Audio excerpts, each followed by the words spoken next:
नमस्कार दोस्तों, मैं कमल आप सभी का स्वागत करता हूं आपके अपने YouTube चैनल वन एफर्ट में। आज हम बात करने वाले हैं जेईई कप 2025 एंट्रेंस एग्जाम के बारे में। और इसके बारे में बात करेंगे कि क्या-क्या इसके लिए एलिजिबिलिटी हैं, यानी कि कौन-कौन बच्चे हैं जो जेईई कप 2025 का एग्जाम के लिए एलिजिबल हैं। तो हम सबसे पहले बात कर रहे हैं, देखिए यहाँ पर आप टेबल देख रहे हैं, टेबल बनी हुई है कुछ इस तरीके से। ये ग्रुप है, कोर्स नेम, ड्यूरेशन और ये एलिजिबिलिटी है 2025 के लिए। अब ग्रुप ए, इसको समझेंगे। सबसे पहले ग्रुप ए का मतलब क्या है। ग्रुप ए का मतलब है कि इसमें कुछ सब्जेक्ट्स होंगे। इस ग्रुप के हिसाब से क्या है, सब्जेक्ट को डिस्ट्रीब्यूट किया गया है। जब आपका एंट्रेंस होगा तो उस एंट्रेंस में कुछ सब्जेक्ट आएंगे, उनसे टेस्ट होगा। जैसे एग्जांपल के तौर पर अगर मैं ए ग्रुप की बात करता हूं, तो ए ग्रुप वाले बच्चों का जब टेस्ट होगा तो उसमें कुछ सब्जेक्ट्स होंगे, जैसे मैथमेटिक्स, फिजिक्स और केमिस्ट्री। इनसे आपका पेपर बनेगा। इसी तरीके से सिमिलरली ग्रुप बी है, तो ग्रुप बी वालों बच्चे जो होंगे, उनके लिए जो सब्जेक्ट होंगे वो mathematics, physics, chemistry and agriculture. तो कुछ इस तरीके का ये ग्रुप है। तो सबसे पहले अगर हम बात करें ग्रुप ए की, तो कोर्स नेम में सबसे पहले हम बात करें diploma in engineering. Diploma engineering जैसे कि आप जानते हैं, civil engineering, mechanical engineering, chemical engineering, electrical engineering. तो ये सब बात कर रहे हैं हम यहाँ पर। इसकी जो ड्यूरेशन रहेगी इस कोर्स की, इसकी रहेगी 3 ईयर। इसकी ड्यूरेशन 3 ईयर है। इसके लिए एलिजिबिलिटी क्या है कि भैया आप जो है कम से कम 35% मार्क्स आपके 10th क्लास में होने चाहिए। 35% तो होने चाहिए, लेकिन उसके साथ साथ ये तो टोटल है, लेकिन उसके साथ साथ आपके फिजिक्स, केमिस्ट्री, मैथ में, पीसीएम में 50% होने चाहिए, तभी आप एलिजिबल रहेंगे। अदरवाइज आप उसके लिए एलिजिबल नहीं है यूपीजेई कप के लिए। दूसरा अगर हम बात करें नेक्स्ट, तो ग्रुप बी है यहाँ पर। तो डिप्लोमा इन एग्रीकल्चर इंजीनियर 3 साल का कोर्स होता है। इसके लिए भी लगभग एलिजिबिलिटी सेम है। तो आप 10th पास होने चाहिए एग्रीकल्चर सब्जेक्ट के साथ, और पीसीएम और एग्रीकल्चर में आपके 50% मार्क्स होंगे, तभी आप एलिजिबल होंगे। नेक्स्ट बात करते हैं हम लोग fashion designing and garments technology के लिए। 3 साल का कोर्स रहता है। इसके लिए आप 10वीं पास होने चाहिए और 35% मार्क्स होने चाहिए, लेकिन इसमें कोई क्राइटेरिया नहीं है कि आपके 50% मार्क्स पीसीएम में और किसी और सब्जेक्ट में होने चाहिए। इसमें कोई क्राइटेरिया नहीं दे रखा है। ऐसे ही नेक्स्ट में बात करें हम लोग, इसके लिए ग्रुप सी की बात होगी। तो ग्रुप सी में होम साइंस के लिए बात कर रहे हैं, और होम साइंस का जो कोर्स है वो 2 साल का होता है। इसके लिए भी एलिजिबिलिटी क्राइटेरिया सेम है, यानी कि 10वीं पास होनी चाहिए और 35% मार्क्स होने चाहिए। जो सी ग्रुप है आपका, इस सी ग्रुप में आपके जो सब्जेक्ट रहेंगे वो English and Hindi comprehensive, general awareness, reasoning and intelligence, ये सब कोर्स रहेंगे इसके अंदर। नेक्स्ट टेक्सटाइल डिजाइन है, 3 साल का कोर्स रहता है।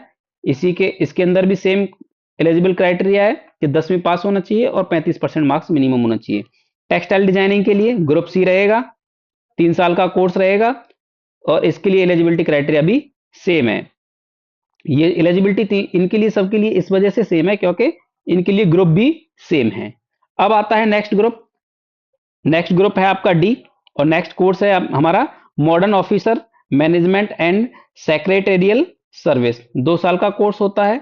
इंटरमीडिएट पास होना चाहिए, यानी कि +2 पास होना चाहिए, और हिंदी और English subject in high school and intermediate level पर होने चाहिए, यानी कि हाई स्कूल और इंटर में हिंदी और इंग्लिश दोनों सब्जेक्ट होना कंपलसरी है इसके लिए। और इसमें होगा ग्रुप आपका डी। इस ग्रुप में English and Hindi comprehensive, general awareness, numerical ability, reasoning and intelligence, ये इसके टेस्ट में रहेंगे। नेक्स्ट है हमारा लाइब्रेरी एंड इंफॉर्मेशन साइंस। ये 2 साल का कोर्स रहता है। +2 पास होना चाहिए इसके लिए।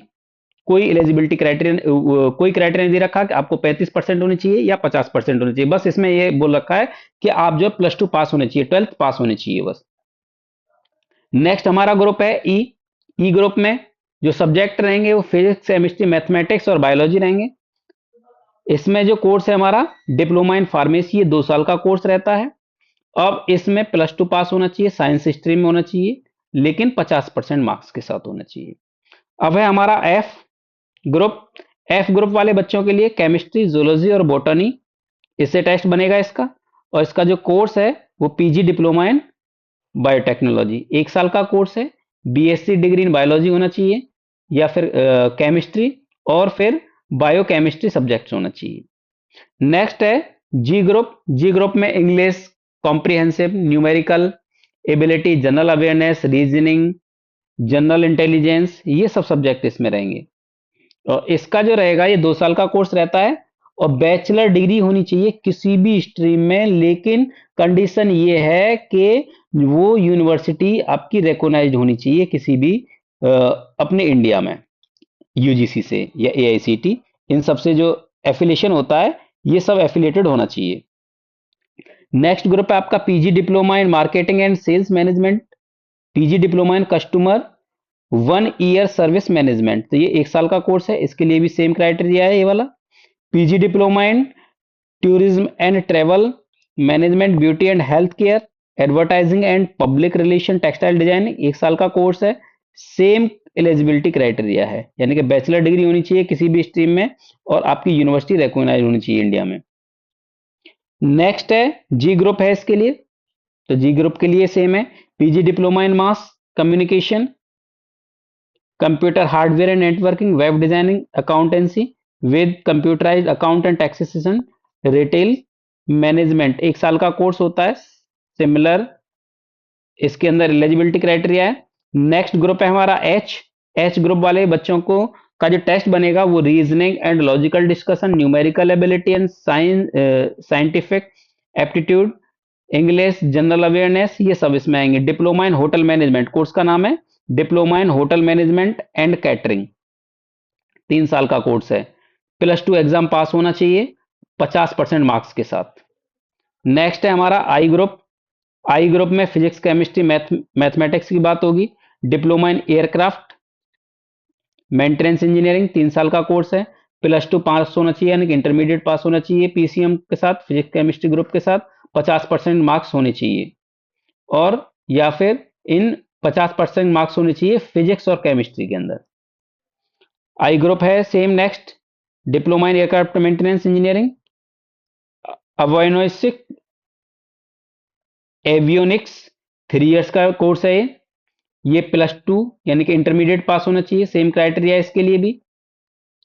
अगर नेक्स्ट बात करें जे ग्रुप के लिए, तो जे ग्रुप के लिए भी पीजी डिप्लोमा इन इंफॉर्मेशन टेक्नोलॉजी, 1 साल का कोर्स है, डिप्लोमा होना चाहिए किसी भी ब्रांच में होना चाहिए।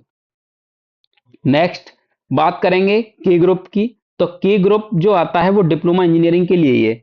अब अब पहला वाला भी हमारा जो था वो डिप्लोमा इन इंजीनियरिंग के लिए था, लेकिन फर्क ये है कि ये जो है ना ये लेटरल एंट्री के लिए, लेटरल एंट्री का मतलब है कि ये 2 साल का कोर्स होता है, और लेटरल एंट्री होता है उन लोगों के लिए जिन्होंने या तो 10+2 कर रखा है, यानी कि 12th कर रखा है साइंस हिस्ट्री में, या फिर उन बच्चों ने 10th प्लस आईटीआई कर रखा है। उन बच्चों के लिए जो एडमिशन होता है वो 3 साल की जगह डिप्लोमा में 2 साल के लिए होता है, चाहे वो diploma of civil, mechanical, electrical, chemical किसी भी ब्रांच में क्यों नहीं कर रहे हैं, तो उन बच्चों के लिए 2 साल का होता है, तो उसी को हम लोग बोलते हैं लेटरल एंट्री।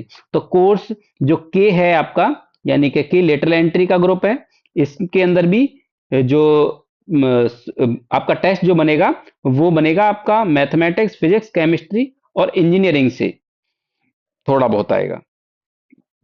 अब आपका है L, post diploma in industry safety, ये 1 साल का कोर्स है। इसका जो एल ग्रुप है, एल ग्रुप के अंदर रहेगा फिजिक्स, केमिस्ट्री, जनरल इंजीनियरिंग और सेफ्टी। अब इसके अंदर क्या है कि ये जो डिप्लोमा रहेगा post diploma in industry safety के लिए, अब इसके अंदर है बीटेक डिग्री होना चाहिए किसी भी स्ट्रीम में। इसके अंदर कंडीशन दे रखी है दो, या तो बीटेक होना चाहिए 2 साल के एक्सपीरियंस के साथ, या फिर डिप्लोमा होना चाहिए 5 साल के एक्सपीरियंस के साथ। तो इस कंडीशन को लेकर के ये बात होती है। अब मैंने आपको बताया कि क्या एलिजिबल क्राइटेरिया है, तो वही बच्चे अपना फॉर्म भरें जिनका क्राइटेरिया ये फुलफिल हो रहा है। अदरवाइज ऐसा नहीं है कि आपका क्राइटेरिया कुछ और है और इसका क्राइटेरिया की जो रिक्वायरमेंट है वो कुछ और है। अगर आप ऐसा करेंगे और फॉर्म भरेंगे तो फॉर्म आपका रिजेक्ट हो जाएगा, तो इस वजह से भी आप डिप्लोमा करने से चूक जाएंगे। Thank you.